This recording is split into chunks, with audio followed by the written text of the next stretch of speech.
A Thunder Upon the Land, the battles of Narva and Poltava, excuse me. This is what we're going to play next. I just recently got this in the mail after just kind of finding it randomly online. But it is a game from Against the Odds Publishing, or Against the Odds Magazine, I guess, if you prefer to call them that.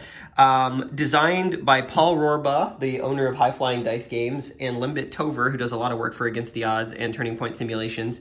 And it is a game about two pivotal battles between the Swedes and the Russians during the Great Northern War, which is a topic that has, in my opinion, too few games about it, because it's intensely fascinating, at least from my perspective. And my interest lies primarily in the fact that it is an 18th century conflict, started in 1700, lasted 21 years, featured nations from all over Northern Europe. I think the Ottomans got involved for a little bit, the Ukrainians, Germans, Polish, Russians, and basically it was a war between, of shifting diplomatic ties between King Charles XII of Sweden and Tsar Peter II of Russia. Excuse me, Tsar Peter I of Russia. I thought it was the second. It was a conflict between King Charles XII of Sweden and Tsar Peter of Russia. And it kind of was the beginning of this sort of 18th century. It was kind of on the cusp of sort of that end of sort of the 17th century, 30 Years' War style of conflict, and into the sort of more Age of Reason, linear, pseudo-modern warfare that you would see in like War of Austrian Succession, War of Spanish Succession, French and Indian War, that kind of thing. So this is kind of like the beginning of that era. And it's a pretty fascinating period. There's been, I know of one other game on the war, the Great Northern War, and that is the G&T game Pax Baltica, which is a block game. It's pretty simple. It seeks more to sort of like bring out the sort of shifting diplomatic flavor of the different sides, and it's at a much more strategic level. This is a tactical game, specifically of two battles. The Battle of Narva, which took place in 1700, one of the early battles of the Great Northern War, and the Battle of Poltava, which is kind of near the end of Charles XII's career, which is on the other side of this map.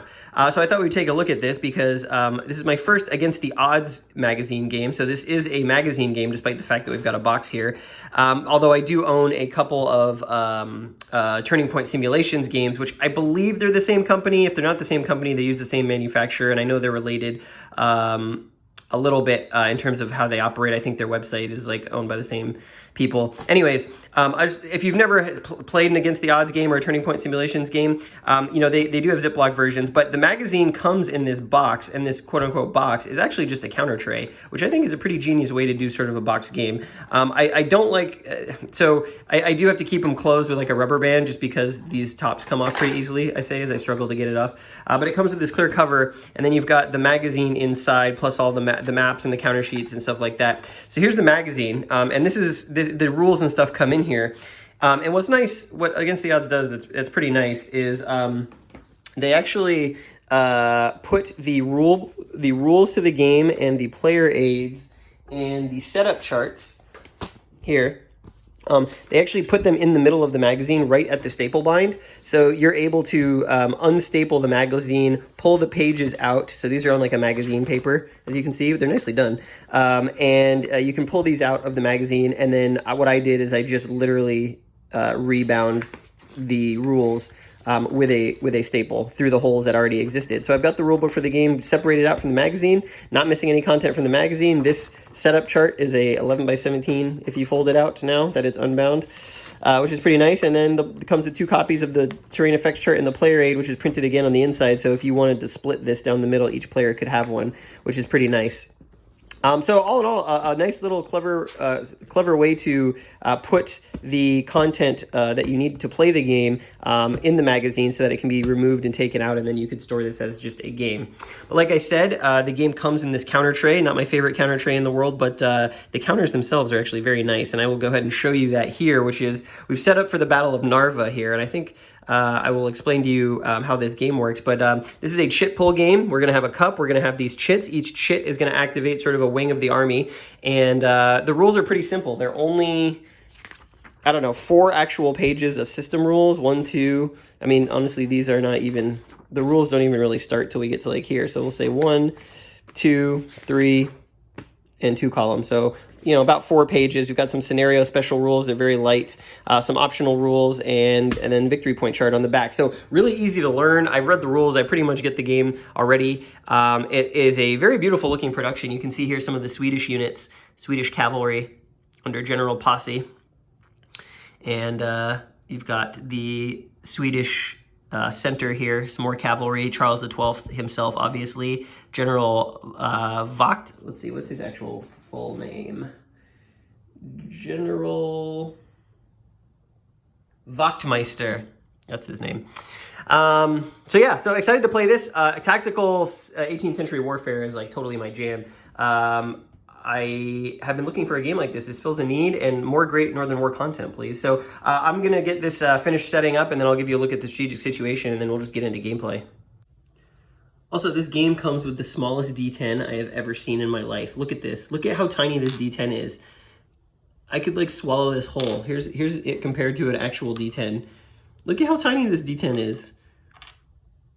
What? How come we don't have more games with like tiny D10s or D6s like this? Like I mean, you could fit probably like 100 of these in your hand and just roll them. Can you imagine rolling 100 D10? Anyways, you know, I don't know why I'm showing you this. I just think it's like adorable, maybe is the word I'm looking for. I'm not quite sure. Okay, enough of that. What are we looking at here? Well, we're looking at a very interesting situation. This is actually part of what made the game attractive to me to actually pick up and try, in addition to it being a chip pull game, in addition to it being a great Northern War tactical game. And that is, so in 1700, this is late November, and this is Narva, which you know is on the border of Estonia and Russia. And the Russians have decided that they are going to try and conquer the city. Now, there is at this time, Narva actually belongs to the Swedes, and there's a garrison, not pictured here on the map, in the city of Narva. So the Russians are besieging Narva.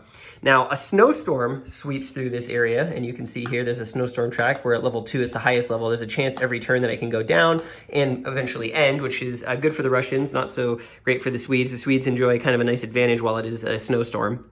But the Russians are besieging the city of Narva here. You can see they've got siege trenches built up here, and they've got some portion of their force facing the city, trying to defeat the Swedish garrison.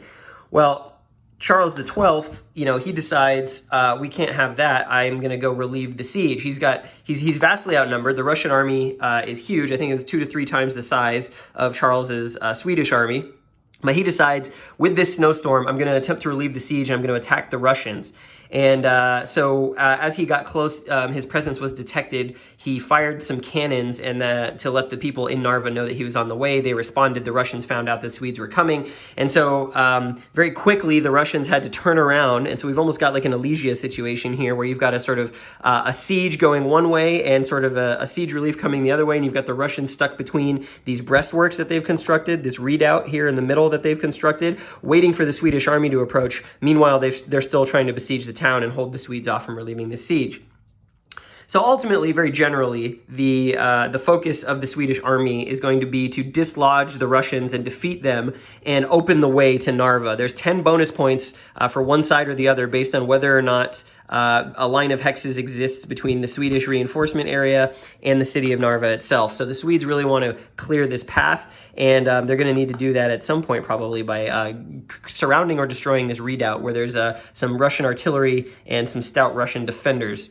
So a pretty interesting situation. I think it's a really cool idea for a tactical game, especially with this period. Like I mentioned, the game is chip pull, and so what'll happen is each side will roll for initiative, and whoever rolls higher gets to choose the first chit that they play. Then the rest go into the cup, and then you take your turns back and forth. It's like I said, pretty simple system. There's basically an initiative check, a move and combat check.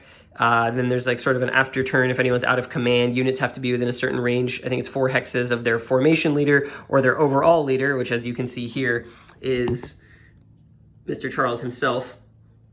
Sorry about the focus. And we're going to try and bust down the doors. Now, the Swedes are mostly cavalry. They do have an artillery unit in here somewhere. I think it's under General Wachtmeister. Yeah, they have an artillery unit there. Artillery unit are the only ranged units in the game. They're going to be able to fire up to 3 hexes away during combat, which is pretty cool. So we're probably going to want to bombard this redoubt with that artillery, although who knows how the battle will go.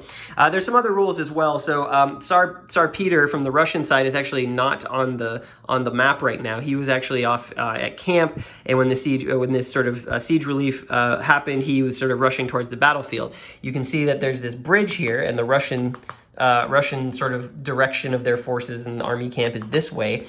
There's an interesting rule where when you roll to see if the snowstorm ends, there's a chance that Tsar Peter, who I'll put over here just to indicate that it's possible he arrives, can actually arrive onto the battlefield. However, anytime a unit moves over this bridge, there's a chance it can collapse.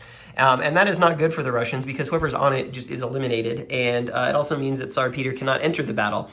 Why is that important? Well, the overall commanders for each side have their own special chit.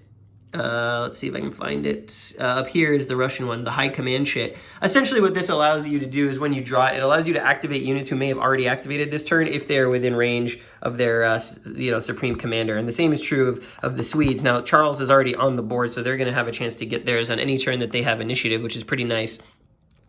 So you can see that the Swedes show up to this battle, though outnumbered, certainly with offense on their mind, and they're going to have to figure out a way to get through these German resistance, this German resistance around these fortified positions. So it should be a pretty cool game. You can get victory points for other things, capturing towns, eliminating steps, eliminating leaders, I believe. Excuse me. Step losses, yeah, command general, yeah, so if you can eliminate the overall commander, and then plus, like I said, the 10 for opening the way to Narva. So it's a cool looking game. I think the production is really nice. The counters, like I mentioned, really nice. They're thick. They have nice color to them. They're very aesthetically well done. And so we're going to get playing the Battle of Narva. It looks like it lasts up to 10 turns. But I will bring you in closer to the action as we get some. And sort of this first turn, the Swedes are going to scoot up to the breastworks here and try and punch a hole through the Russian defenders. It's going to cause these interior units to have to turn and face. So it should be a good time. It should be a good time. Some havoc, some chaos, some 18th century Northern European conflict.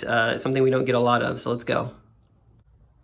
All right, I have no idea if this is a good choice or not. I haven't done a combat yet. I don't really know how the combat system works. I know theoretically how it works, but we're just gonna jump into it and play the game and see what happens. So the Swedes chose to activate their right flank first, which is all of these units here, and their thinking was, okay, we've got most of our manpower over here, and, let's just try and overwhelm the Russian defense. So everyone, including Charles himself, which may not be the smartest idea, has decided to thrust forward into the breastworks here and try and overwhelm these defenders in sort of a pincer movement here, because we've got the leader of this particular formation here. I believe there's an artillery unit under this particular stack here. So the Swedes want to overwhelm that artillery before it can be fired at them. So they've rushed to the breastworks. They're going to try and punch through here, maybe takes these cavalry by surprise in the rear, and we'll just see what happens. This is a complete learning game. I'm playing it for the first time, and I know that the Swedes have an advantage right now in attack. They've got +1 strength during the snowstorm to all of their units. So, why not make the most of it while we have it? So that's what's going to happen. I will come back after I've resolved the combats, maybe have some additional thoughts for you, and then we'll continue on with the rest of this turn.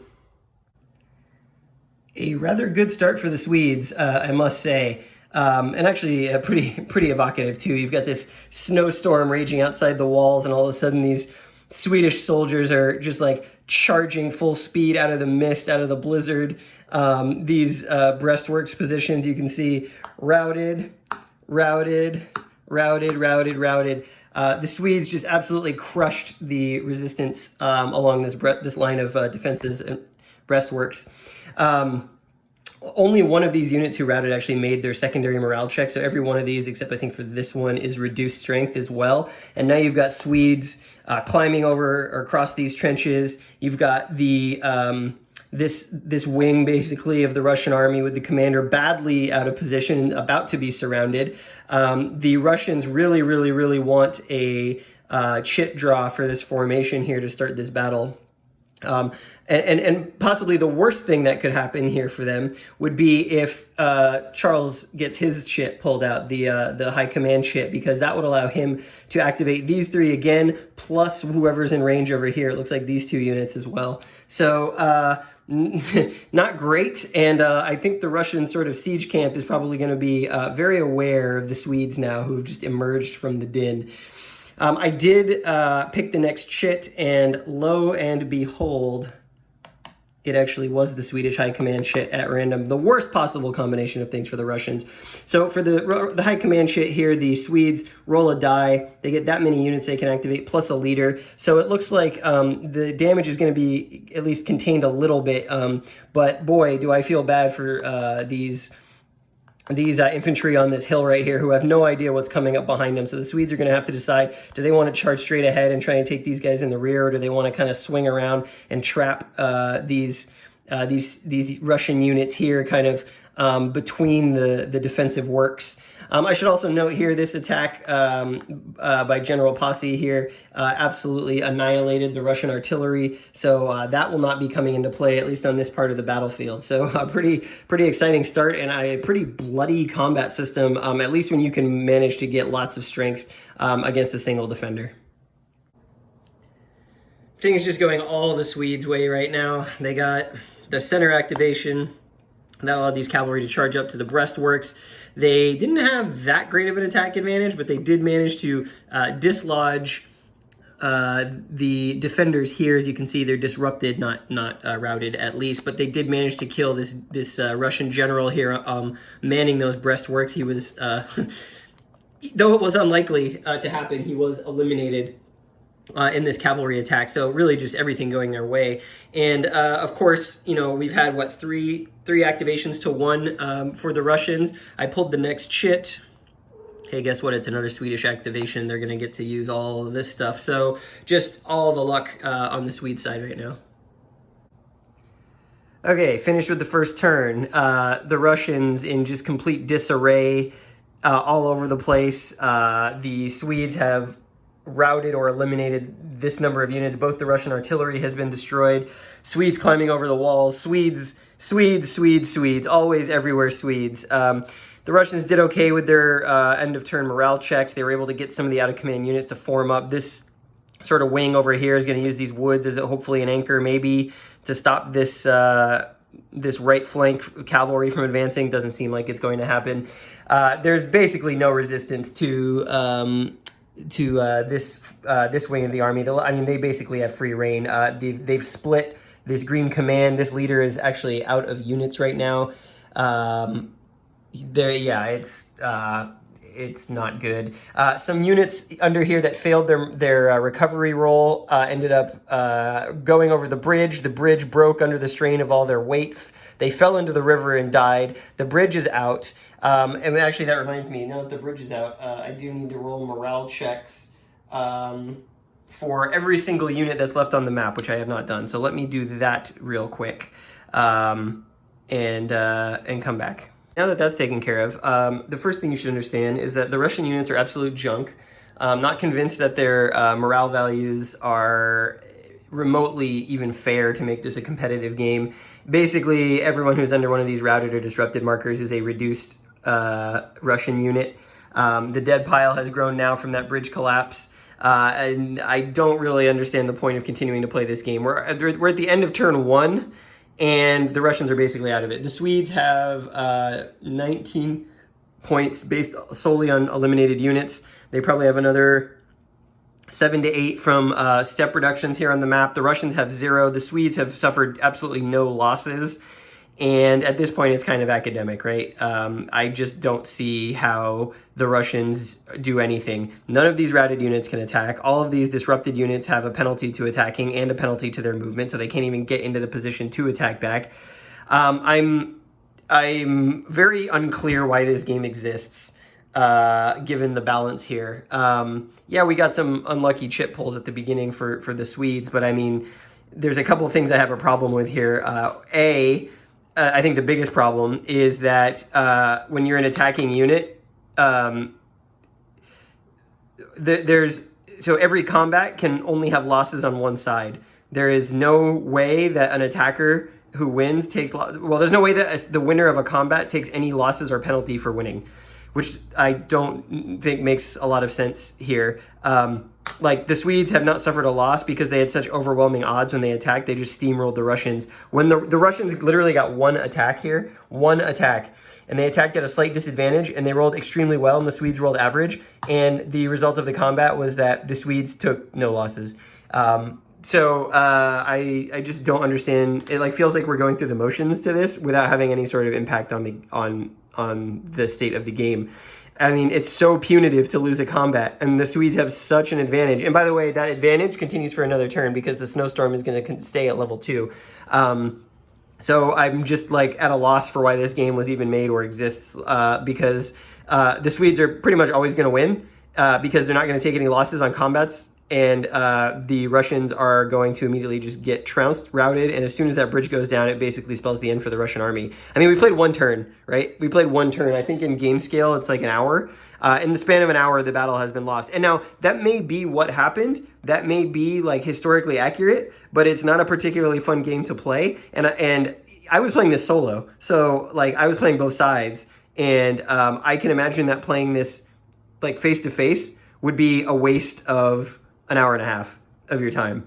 I just am so unclear why this was. I mean, maybe that's why there's not many games on this particular battle, because it is so one-sided.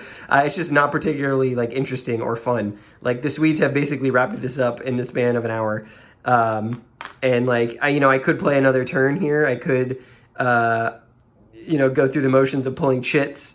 But, like, if I pull a Russian chit, they're not going to be able to do really anything. Most of these units are out of command. This commander over here is alone by himself. This commander over here, alone by himself. So, yeah. Really, I can't recommend at least this half of the game. I'm going to give the Battle of Poltava a try and hope that, perhaps there's a little more equilibrium between the sides there, and that it's a little more fun and tense. But this is, I don't get it. That's my final verdict on this one. I don't get it. The Russians were out of it pretty much halfway through the turn, and the fact that the turn track goes to 10 is kind of hilarious to me.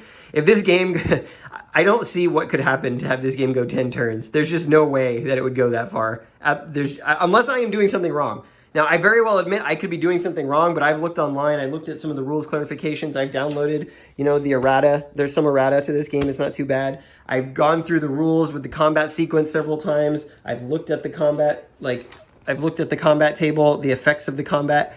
And as far as I can tell, only the loser has effects of combat apply to them. The winner has nothing happen to them, as if they are an invincible superhero who can't be taken down with musket fire or anything like that.